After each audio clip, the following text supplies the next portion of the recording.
slow WordPress site, or maybe you don't even know how fast your WordPress site loads.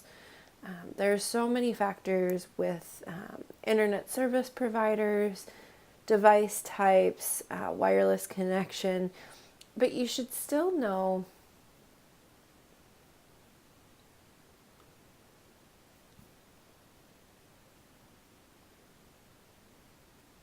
do you have a kind of slow WordPress site?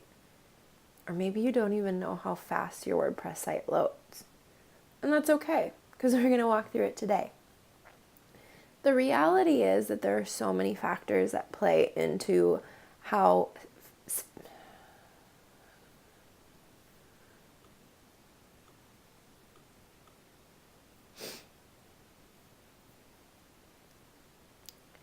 are you dealing with a slow WordPress site? Or do you not even know how fast your WordPress site loads? That's all right, because I'm going to show you exactly how to find out. The reality is that there are a lot of factors that go into how fast a web page loads. It can be your device type, your internet service provider, your Wi-Fi connection, right? There's a bunch of things that go into it. But as a website owner, you have control over a number of factors to help your site load as quick as it possibly can. And why does that matter? Unfortunately, people have very short attention spans, and if your site takes a while to load, they're going to leave it in the dust. So you want to make sure that your site is loading lightning fast or as close to it as you can get. So let's dig in. I'm going to use this dummy site that I have to play around with, but the rules will apply to any WordPress website. And in fact, some of these rules apply to non-WordPress websites. Before we can speed a site up, we need to have some information, and we need to know how fast it actually loads. So I like using this free tool called Pingdom. So I'm going to copy the URL, and I'm going to head over here. It's tools.pingdom.com. It's a free service that just tests your site. So you paste in the URL and you pick a test from. I like to test something a little bit closer to where the server is, just because that produces a little bit more accurate results, but you could actually test all of them if you wanted. So once you have the URL typed in and the location, you're going to hit Start Test. It's going to run the test. And you can see this site is pretty slow. So it got a good grade, but it's only faster than 28% of tested sites. And I can promise you that 5.5 seconds isn't the best. At Tiny Blue Orange, we like to get our client sites loading in 1 to 2 seconds where possible. And really, when you look at this site, there's not a lot on it. The reason that it's loading so slow are these giant images. So that's where we're going to start. If you use Photoshop, you have control over saving images to a more accurate size. So looking at this image, which is in the footer, I'm going to open up this dialog box that shows how big the image is. So the resolution is kind of small, but it's over 7,000 pixels wide. Most websites, you don't need images much bigger than 3,000, and that's for giant high resolution screens. So one way that I could help make this image better is by saving it to a smaller size. So I'm just going to go for 3,000 because I still want it to be high quality. And I know this is getting a little nerdy, but I just want to show you something. Just doing that, the file was over 103 megs. It drops it down to 17. So that's like 1/5 of the size, probably a little bit less. So that's a huge difference. So I'm going to hit OK. It's going to shrink it down. And then another trick that I like in Photoshop is saving for web. And that's going to open up this dialog box. Knowing what file type will also help. PNGs tend to be larger. You only need those if there's a transparent background. For this image, there isn't. So I'm going to pick JPEG. I like to pick about a 60 to an 80% quality. That's up to you. It's going to impact the size. So for this, I'm going to drop it to 60 to try and speed things up. And then I'm going to hit save. And so I'm going to save this as whatever file name I want to give it and hit save. And it's going to save it to my desktop. And so I'm going to go ahead and do that for all of these.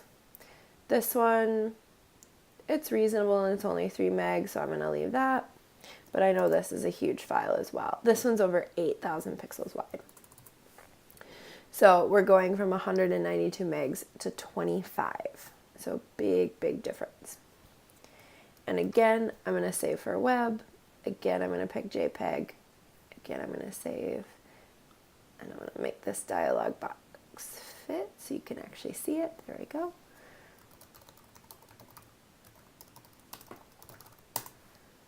Great. So then, now that I have these images, I'm going to add them to the site. So I just went to Media, Add New. I click and drag them from the desktop. Take a second to upload, partially because the site is loading so slowly. And then what I need to do is I need to replace these images where they appear. So the good news is I know exactly where that is. It's on the front page. So I'm just going to quickly pop in here and I'm going to edit.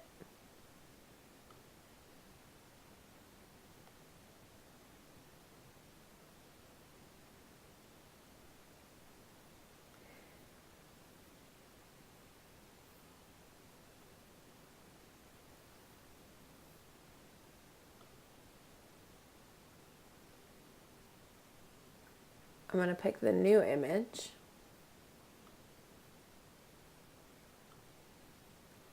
And I'm going to do the same for the bottom.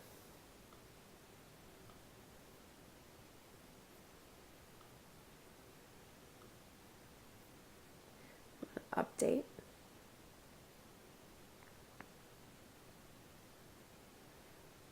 And now the page will be loading with those smaller images.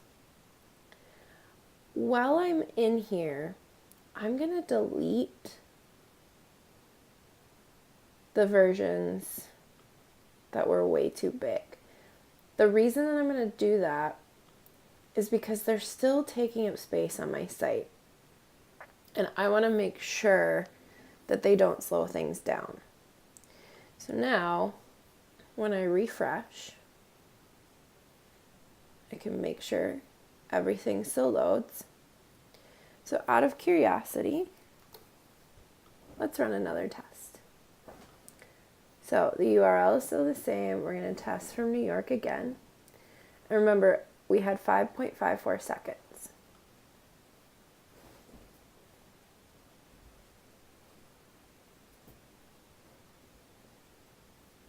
Just saving those 2 images knocked us down to just over 2.5 seconds. It shaved 3 seconds off of our load time. That's a big deal, and you saw how quickly it went. Now, I know not everyone has access to Photoshop, and maybe it's something you can get your designer to help with, or whoever set up your website. If you don't have that option, another great free resource is TinyPNG. And what this site does is it compresses your images to a much smaller size, and it doesn't impact the quality. So what you do, just like the media library, is you click and drag the image into this little window, and you compress it. The one thing about this tool is the free version does have a limit. I have my own account, so I get a little bit more, but that's where Photoshop comes into play. So getting help with that, or even downloading a free Photoshop trial to save your images and get yourself set up. But notice that it saved 56% even from the smaller file that I had created. So I'm going to do the same thing with that second image.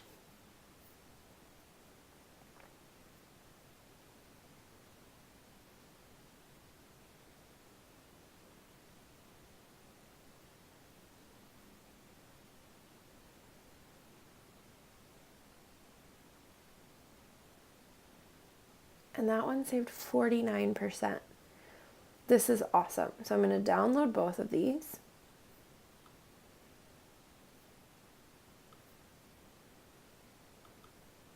And then I'm going to add those to the media library. So taking the same steps that I did, I'm just going to replace the images, and I'm going to delete the ones that are too big.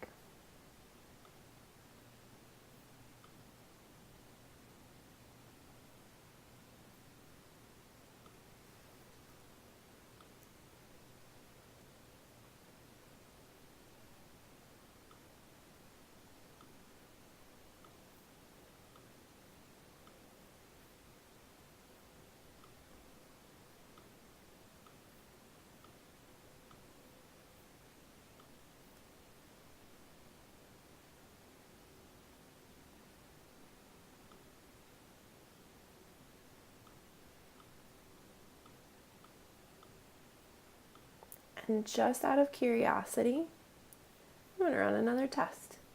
So reminder, we're at 2.59 seconds.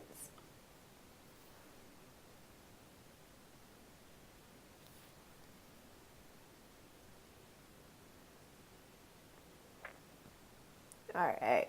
So just a small change down to 2.4, but those split seconds matter. And we've already done a huge amount of work by resaving the files in Photoshop. If you didn't have Photoshop, this probably would drop the percentage of those large files down even more and make that a more drastic result. So the reason that I kicked off with images is that they're the #1 culprit for a slow website that we see at Tiny Blue Orange. The second most common problem are plugins. So if you head over to the plugins area of your site, chances are you have a lot of them. Or, like this site, you have a bunch that you're not even using. Setting a plugin to inactive still keeps the plugin files on your site. And a lot of times those plugin files are being called when the page loads, even if you're not using them. And that has to do with how the plugin is coded and added to your theme, added to your site. So what we recommend at Tiny Blue Orange is deleting things that you aren't using. If there's a reason that you're not using it, that in 1 week you're going to be using it, or you're just waiting for an update because something wasn't quite right during the last round of updates, you can leave those things in play. But typically, if you're not using a plugin, you can delete it and add it later. A perfect example is this broken link checker plugin. We love telling clients about this plugin because it scans your entire website for broken links and gives you an easy place to edit them. However, this plugin, when it runs, is a huge resource hog. And in fact, there are hosting sites that won't let you install this plugin on your website because it can slow things down so much. So what we tell our clients is to install it, use it, take care of the broken links, and then remove it. The plugin exists for you to add down the road if you want to check your links every month or every quarter, but there's really no reason to keep it on your site. So I'm going to select all of these inactive plugins and I'm going to delete them. Another thing with plugins, keeping things up to date and making sure that you only have installed plugins that you're using. So you might have remembered to set something to inactive that you weren't using, but maybe there are plugins that are active that you didn't realize. So I'm just going to review Backup Buddy I'm using, and actually Advanced Custom Field Pro, I'm not even using that. So I'm going to deactivate that plugin and I'm going to delete that one as well.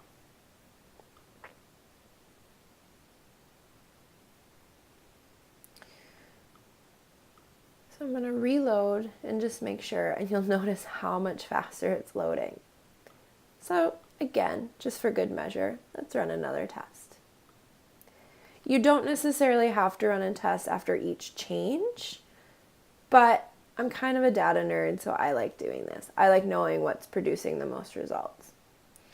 And so look, we went from over 5.5 seconds down to 2.15 seconds, faster than 67% of the tested sites, and a page size down to 1.6 meg from 8. That's huge. Other things that might make your site go slower are redirects. So if you changed your URL, or if you're redirecting from pages that you set up that are no longer active. So check on redirects, make sure you're using them wisely and not just, setting up 30, 40, 50 redirects at a time. Another thing you can do to help speed up your site is use caching. So Divi has caching built into it, so you can purge the cache to reset it. You can install plugins to take care of caching for you, but keep in mind that those could also contribute to your site slowing down. The best way to add caching is through a host company that takes care of it for you. Tiny Blue Orange is an example of that. We provide caching on the server so that clients don't have to worry about another plugin to update and adding more stuff to their site. It's taken care of for them. So speak to your hosting company. That might be a good way to get your site sped up. But long story short, run the test, see where you're at, make some changes, check out those giant images. And it's not just background images that we see. A lot of times we see site owners who have gotten a headshot taken and they add that to their about page. And it might be a small image in the right corner. But because they got the file direct from the photographer, it's a huge file. It's good for like the cover of a magazine in print. That's not necessary for a website. So resaving those really big images will help you. And Pingdom will give you that information. So they'll tell you if there are large image sizes, right? So right here, content site images are the biggest use of site speed here. And so you can find those big image hogs and see what's going on. So even here we see that the logo took a little bit to load. And resaving those images will help make a huge difference. So you take care of those things, delete some plugins, and then run the test again to see how well you've done. And this isn't something that you have to do all the time. We recommend testing your site speed maybe once or twice a year, or right when you're about to make some big changes. So if you're working on a new theme, test it before you launch, because when you launch and you're promoting it, you don't want it to be slow. You don't want people having a bad first impression of your new site. So check it out. There are other free tools, but these are the ones that we recommend. And let us know if you have any questions.